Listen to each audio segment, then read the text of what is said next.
बाबासाहेब आंबेडकर तसेच ज्योतिबा फुले, छत्रपती शिवाजी महाराज यांना त्रिवार वंदन करते।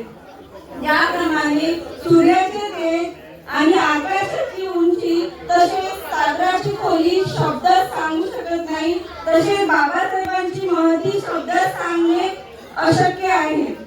14 एप्रिल 18 जय भीम बोलो रे बोलो, जय भीम बोलो, बोलो रे बोलो। जय भीम बोलो। मेरा नाम परमार कसक है और मैं कक्षा 9वीं में पढ़ती हूँ। आज मैं आपको यहाँ पर कई लोगों ने आके डॉक्टर बाबा साहेब आम्बेडकर के बारे में आपको बताया, लेकिन आज मैं आपको डॉक्टर बाबा साहेब आम्बेडकर के पत्नी रमाबाई आम्बेडकर के विषय कुछ जानकारी देना चाहूँगी। तो आप जरा ध्यान से सुनिएगा इस बात को। एक छोटी सी कहानी है, काफी कम समय लेके मैं उसको कंप्लीट करूंगी। बाबा साहब लंदन में शिक्षा ग्रहण करते थे और बाबा साहब की पत्नी रमा जी घर पर रह करके बच्चों का पालन पोषण करते थे। एक बार का जिक्र, बाबा साहब लंदन से इंडिया भारत आने वाले थे। भारत में आते ही बाबा साहब का सम्मान होना था। बाबा साहब की पत्नी रमा जी को ये बात पता चलती है कि मेरे पति आने वाले हैं, तो माताओं बहनों, बाबा साहब की पत्नी ये सोचते हैं कि मैं जल्दी से घर का सारा काम निपटा लेती हूँ, फिर अपनी आंखों से उनका सम्मान देखने जाऊंगी।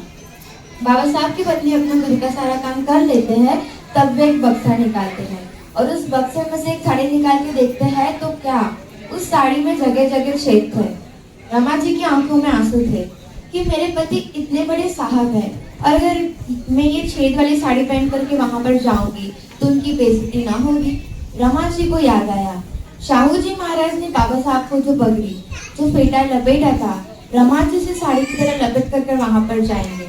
और जैसे ही रमा जी उसे साड़ी की तरह लपेट करके वहां पर पहुंचते हैं तो देखते हैं काफी बड़ा मंच बनाया गया है, काफी भीड़ है।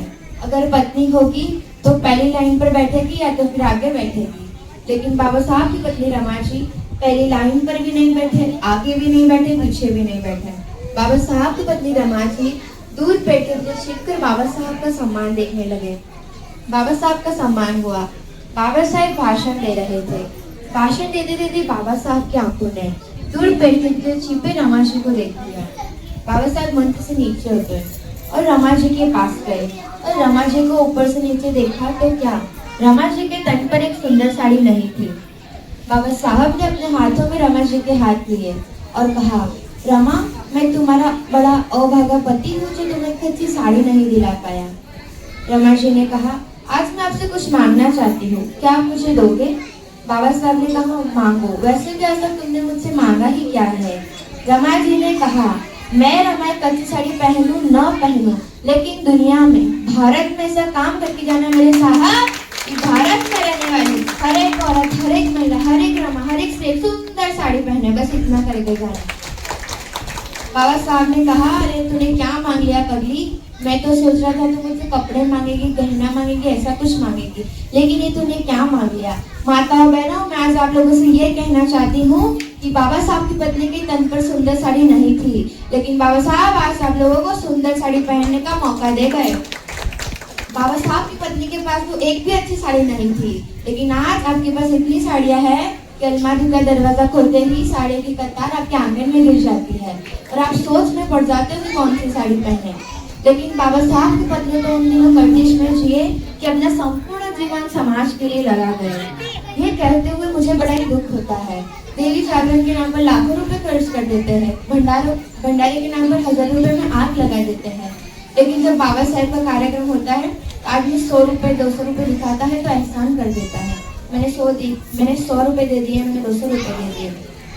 नाटक तमाशा देखने के लिए तो अपने बिस्तर लेके चले जाएंगे, लेकिन जब बाबा साहब का कार्यक्रम होता है तो उन्हें हाथ जोड़ के बुलाना पड़ता है, आ जाना सुनने के लिए, आ जाना सुनने के लिए। ये हालत बनाई है अपने अपने महापुरुषों की। आज मैं आप सबसे एक छोटा सा प्रश्न पूछना चाहूंगी। हम कहीं पर भी कोई चीज खरीदने जाते हैं तो पहले उसकी कीमत चुकाते हैं, उसके बाद वो चीज, मतलब पहले कीमत उसके बाद चीज। तो मैं पूछना चाहती हूँ, पहले भूखे मर जाते थे, खाने के लिए कुछ नहीं होता था, मरा हुआ मांस भी खा जाते थे, आज आप लोग अच्छा और ताज़ा भोजन करते हैं। मैं पूछना चाहती हूँ, क्या आपने इसकी कीमत चुकाई? पहले कार में बैठने का भी अधिकार नहीं था, आज आप लोग ट्रेन को छोड़ो हवाई जहाज की भी यात्रा कर सकते हो। मैं पूछना चाहती हूँ, क्या आपने इसकी कीमत चुकाई? पहले आपको पानी पीने का भी हक नहीं था, पीने के लिए पानी नहीं होता था, आप लोग प्यासे मर जाते थे। आज आप लोग बिस्लेरी का पानी पी रहे हैं, मिनरल वाटर पी रहे हैं, आरओ का पानी पी रहे हैं।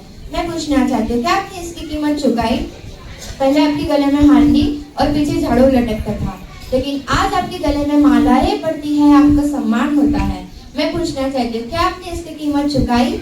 जिसने भी इसकी कीमत चुकाई है, जो खून की आंसू रोया है, जिसने भी इसके लिए बलिदान दिया है, तो वो माता रमाबाई और डॉक्टर बाबा साहब अम्बेडकर थे। बाबा साहब के जब 4 बच्चे इस दुनिया से चले गए, तब केवल एक बेटा बचा, बड़ा वाला यशवंत। रमा जी की कोख से पैदा होने वाले बेटी राजरत्न को देश पर राज कराना चाहते थे बाबा साहब। जब बाबा साहब हमारे लिए संघर्ष कर रहे थे, तब बाबा साहब के रास्ते रोकने के काम किए गए। बाबा साहब पर जानलेवा हमला भी होने लगे। और जब बाबा साहब की पत्नी को ये बात पता चलती है कि मेरे पति की जान को भी खतरा है, तो माताओं बहनों, बाबा साहब के पत्नी रमा जी डर गए और बीमार हो गए।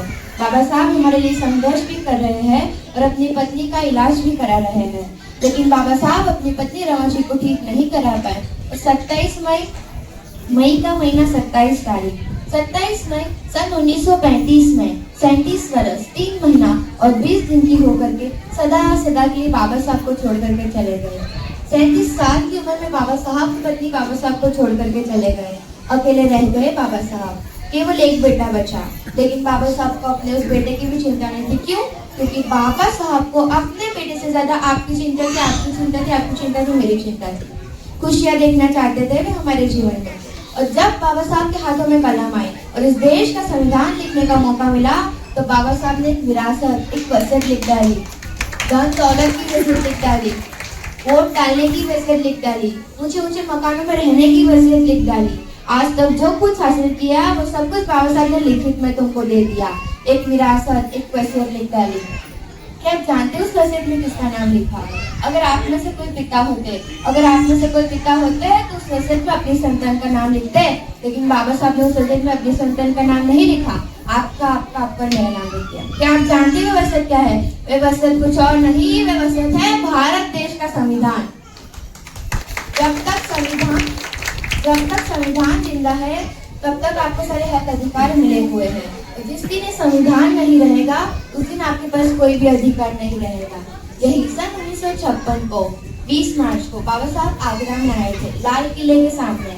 आंखों में आंसू भर करके एक बात कही थी, एक संदेश दिया था। ऐ बहुजन समाज के लोगों, भारत के लोगों, मैं तो बूढ़ा हो चला, मेरी सांसों का कोई भरोसा नहीं, सांसें कब निकल जाए, लेकिन मैं अपने 4 बच्चे, अपनी बीवी और अपना पूरा जीवन लगा करके तुमको यहाँ तक लेकर के आया हूँ। अगर हो सके तो मेरे इस कार्यक्रम को आगे बढ़ा देना, लेकिन पीछे मत गिरने देना। आज मैं देख रही हूँ बाबा साहब की मेहरबानी से नौकरियां मिली, 50-50 हजार रुपए तनख्वाह मिलती है। उस तनख्वाह में केवल आप और आपका परिवार चलता है। समाज में 100 रुपए देने में भी तुम्हें शर्म आती है। रंगीन टीवी और सुंदर बीवी को पा करके भूल गए बाबा साहब का मिशन। एक अच्छी संतान वही होती है। अगर पिता धन दौलत छोड़ के जाए तो संतान उसका लुप्त उठाता है। अगर पिता कर्जे में मर जाए तो संतान का दायित्व बनता है कि पिता के कर्जे को चुकाए। जो लेने लायक था सब कुछ तो ले लिया आप लोगों ने, लेकिन जब बात कर्जा चुकाने की आई, तब वो पैसा मंदिर के नाम पर, गंगा के नाम पर, चादर के नाम पर आप लोग बहा देते हैं, लेकिन बाबा साहब का कर्जा नहीं चुकाते। जिस रात मैंने ये कहानी सुनी, उस रात मुझे नींद नहीं आई और मैंने बाबा साहब का फोटो सामने रख करके कसम उठाई और इस संकल्प लिया अपने आप से कि बाबा साहब, इस दुनिया के लोग, इस भारत के लोग आपको अपना पिता माने न माने, लेकिन मैं परमार कसम आपको अपना पिता स्वीकार करती हूँ और आपकी सच्ची बेटी बन करके आपके इस कार्यक्रम को आगे बढ़ाने का काम करती रहूंगी। लास्ट में एक छोटी सी बात करके मेरी बात खत्म करूंगी। एक महिला कभी भी मंदिर की पुजारन नहीं बन सकती है। एक महिला कभी भी मस्जिद की मौलाना नहीं बन सकती है। एक महिला कभी भी चर्च की पादरी नहीं बन सकती है। जो अधिकार धर्म न दे पाया, जो अधिकार भगवान न दे पाया, जो अधिकार पुजारी न दे पाया, जो अधिकार मंदिर न दे पाया, वो मेरे बाबा साहब के संविधान ने दे दिया है। आज संविधान के बदौलत एक महिला डॉक्टर, वकील, IAS, IPS, PI, collector, prime minister, chief minister, president बन सकती है। वे किसी धर्म की नहीं, भगवान की नहीं, मंदिर की नहीं, पुजारी की नहीं, लेकिन बाबा साहब के संविधान की देन है। Thank you. जय जय जय जय जय भीम, जय भीम, जय संविधान का मूल।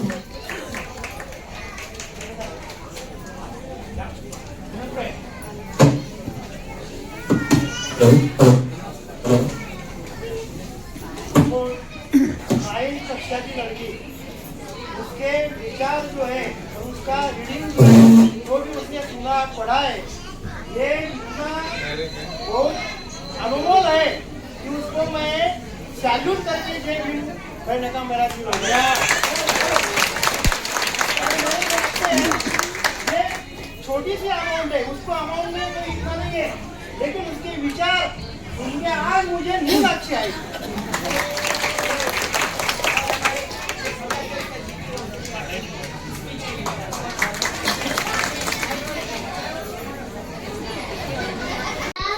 Please